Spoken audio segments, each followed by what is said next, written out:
Hi guys, welcome! In this video, we'll dive into the detailed skill analysis of Jormungandr, the newest hero class coming this month in ROM. Jormungandr has the ability to transform into a mortal world python, allowing him to deal fire element auto-attack damage to multiple enemies and convert the enemy's field effects into his own Serpent Domain. His auto-attacks can also trigger powerful AoE earth magic damage skills, debuffs, and defensive abilities that make him a versatile hero in PvP. I've already discussed my first impression on Jörmungandr in one of my previous videos. If you haven't watched that yet, I have the video linked down below. However, there were several changes implemented to his skill mechanics when it was launched in the official China server. So in this video, we'll explore his final skill mechanics and analyze his pros and cons in both PvE and PvP. Alright, without further ado, let's begin. The first aspect of Jormungandr's skills that we'll look at is his core passive skill called Space-Time Fold. This core passive introduces a stack-up mechanic wherein you can equip 2 to 3 skills which can be triggered automatically when doing auto-attacks. There are 2 offensive skills and 4 buff-debuff skills that you can choose from, and the chance to proc these skills will increase the higher the core passive skill level is. At max core passive, there is 60% chance of triggering the offensive skills equipped and 15% chance to trigger the buff-debuff skills equipped, and when in Great Serpent form, this can further increase by 10%. Jormungandr's attack and casting distance will also increase by 1 meter for every skill equipped in the stack-up set, and thus with 3 skills, his auto-attack range can increase from 6 to 9 meters, which allows him to attack from a safer distance without putting himself at risk. It's a must-reach level 7 core passive to be able to proc 3 different stack-up skills when doing auto-attacks and to maximize its trigger chance. Next, let's take a look at the various skills that can be equipped in the stack-up set. Jormungandr has 2 offensive skills that can be triggered when doing auto-attacks. First is Invasion, which launches a rapidly moving sandstorm at a specified direction, dealing earth AoE magic damage to enemies within a 3x10 meter area in front. And with this S-rune, it will have up to 50% chance to petrify enemies for 5 seconds.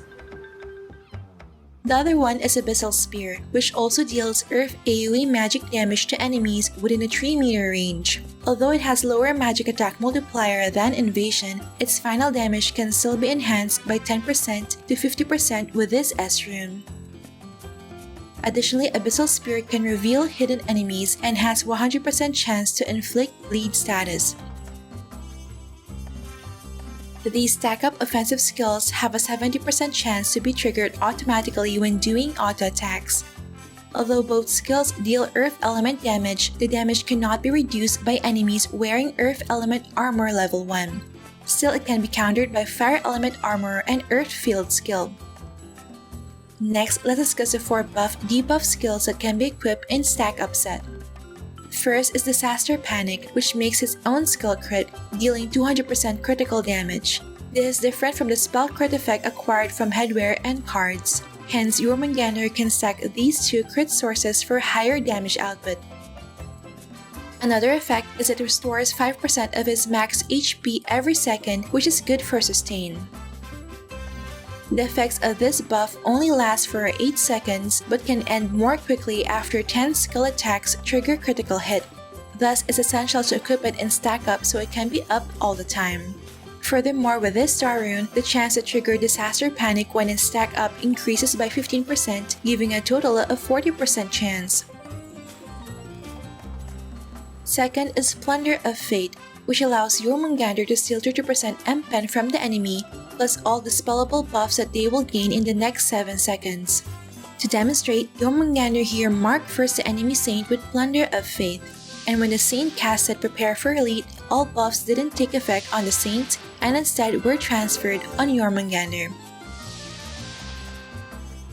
Take note that this will not dispel any buffs that the enemy currently has and will only steal the buffs which are obtained after being marked with Plunder of Fate.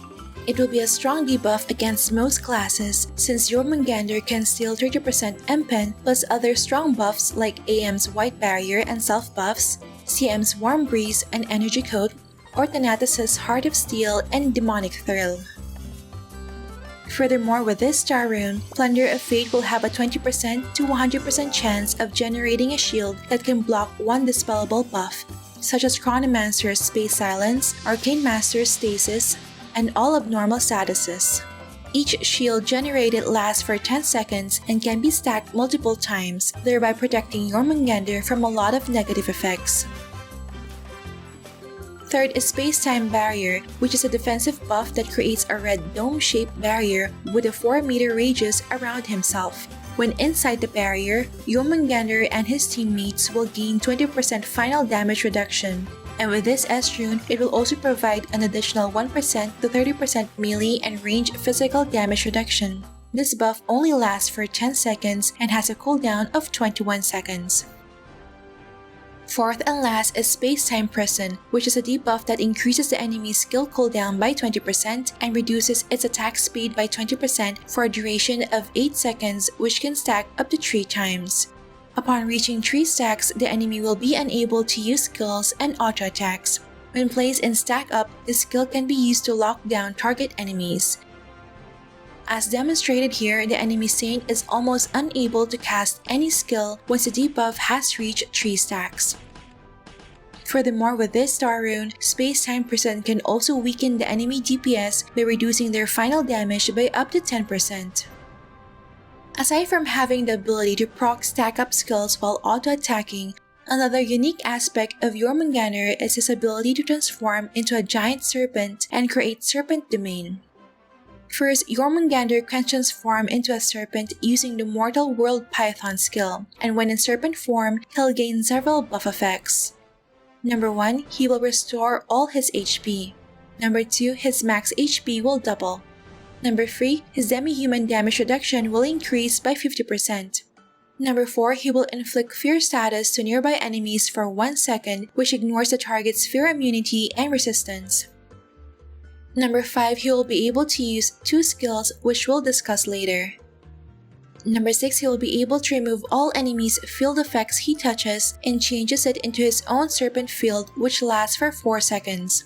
And number 4, he will become immune to any magic damage and magic reflect when equipped with the Tier 5 Tome of Blood skill, which is his exclusive weapon. Jormungandr's serpent form is kind of like his ultimate skill that should be used wisely, as it is crucial for improving his performance in battle. It only lasts for 15 seconds but can be extended to up to 23 seconds when equipped with the +16 Tome of Blood skill. This is the primary reason why it is a must to use a high refined Tome of Blood skill as his weapon.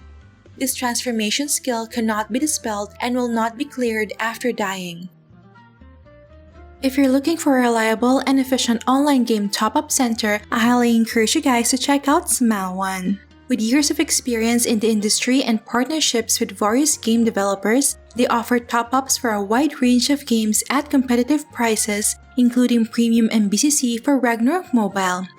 Smile.One top-up is available in many countries across all servers, and you may pay via their trusted payment platform. In the Philippines, I can pay securely using my GCash via Alipay and receive the BCC instantly. Please do check out Smile.One's pricing and payment methods using my exclusive link in the description box below.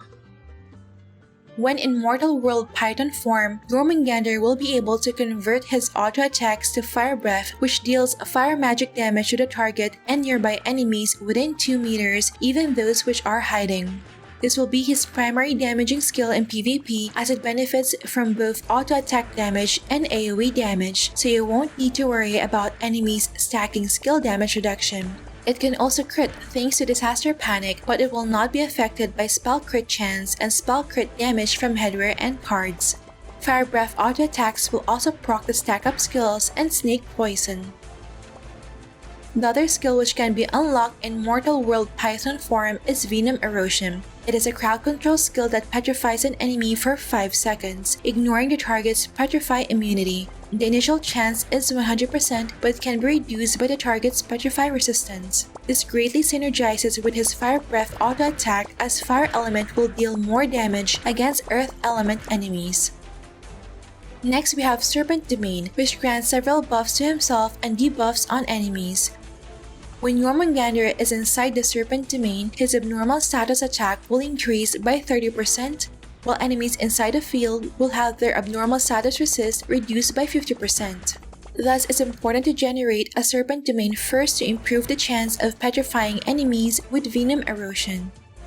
Second, all enemy players' summoned creatures will automatically be petrified when inside the Serpent Domain, which will be a counter to Begetters, Dorams, and Lightbringers.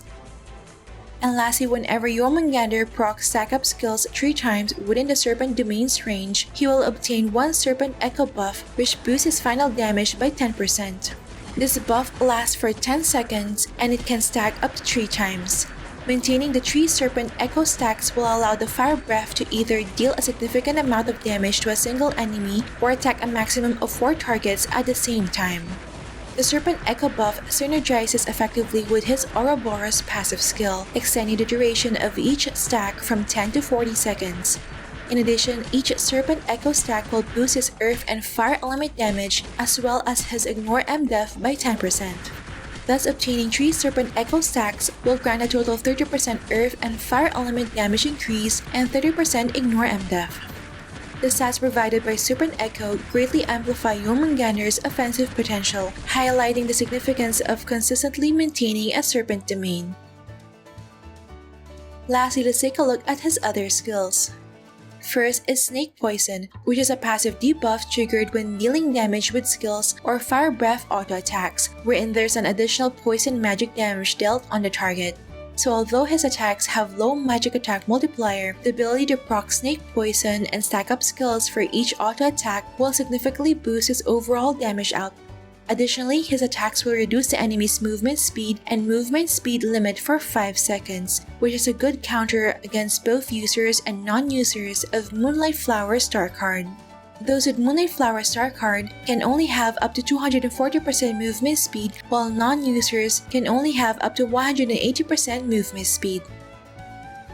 Next is Singularity Warp, which is identical to Chronomancer's Wormhole skill. It lets Jormungandr teleport to any location within 8 meters using a wormhole, allowing him to pass through walls and other obstacles. In addition, all enemies near the wormhole destination will have a 75% chance to be trapped inside a black hole for 1 second. Black hole is a heart control status that sucks the enemy into a vacuum, prevents them from performing any action but will also become immune to damage, and dispels all buffs on the target, even those which are indispellable. Just take note that teleportation skills are still prohibited in Echoing Corridor and Komodo instances. As a tip, you can double tap this skill if you want to jump from the farthest distance in the direction of the movement.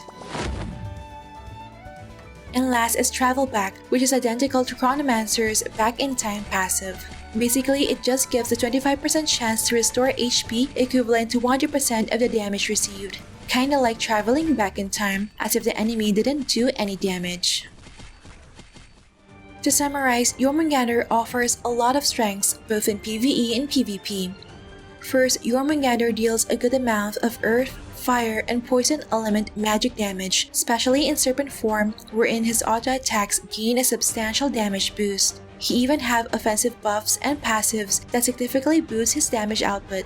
Disaster Panic enables his skills to crit, dealing twice the damage and stacking with spell crit from headwear and cards. Plunder of Fate steals 30% MP from his enemy, and Serpent Echo and Ouroboros boosts his Ignore M def, Earth, and Fire element damage and final damage by up to 30%.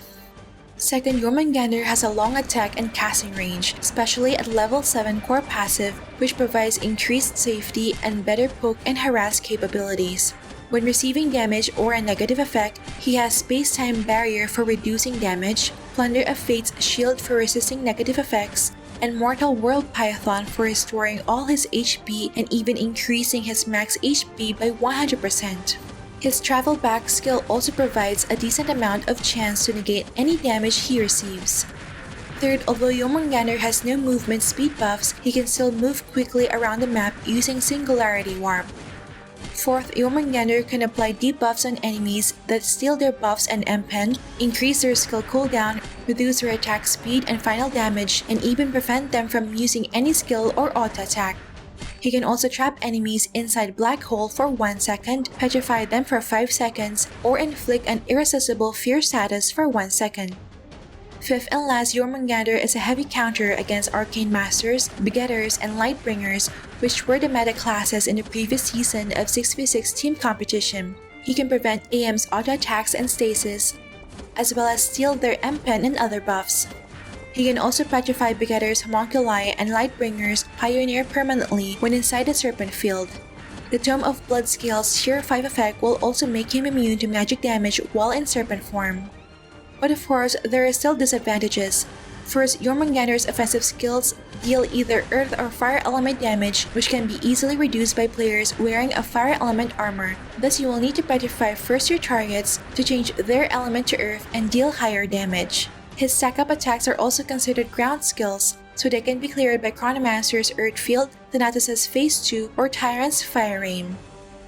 Second, Jormungandr's petrifying skills can still be countered by enemies having high petrify resist. There are lots of sources of petrify resist such as Tapo card, Golem card, and a high refined Mr. Scream. To increase his chances of successfully petrifying enemies, he needs to ensure that both himself and his targets are inside the Serpent field, as it increases his status attack by 30% and reduces the enemy's status resist by 50%. Third, his sustain is not that great, since Disaster Panic only restores 5% of his max HP every second, thus he will still need a Seed of Yggdrasil card for better sustain. And fourth, building Jormungandr requires a very high investment, since you will need a high refined Tome of Bloodscale and max level 7 core passive to reach his full potential. I don't think it will be as fun and effective playing Jormungandr if there's 25-second downtime for Mortal World Python and if you can only proc 2 stack-up skills. Overall, Jormungandr's skill set is really interesting, particularly for PvP, and the new skill interactions will definitely shake up the meta. How about you guys? Do you think Jormungandr is good? Share your thoughts in the comment section below. I'll also be releasing a full guide on his PvP DPS build in another video, so stay tuned for that. Alright, that's it for this video guys. Don't forget to like if you enjoyed watching this guide. If you're new here, I would love for you to consider subscribing by hitting the red subscribe button down below. I would love to have you back. Thank you for watching and see you in our next episode.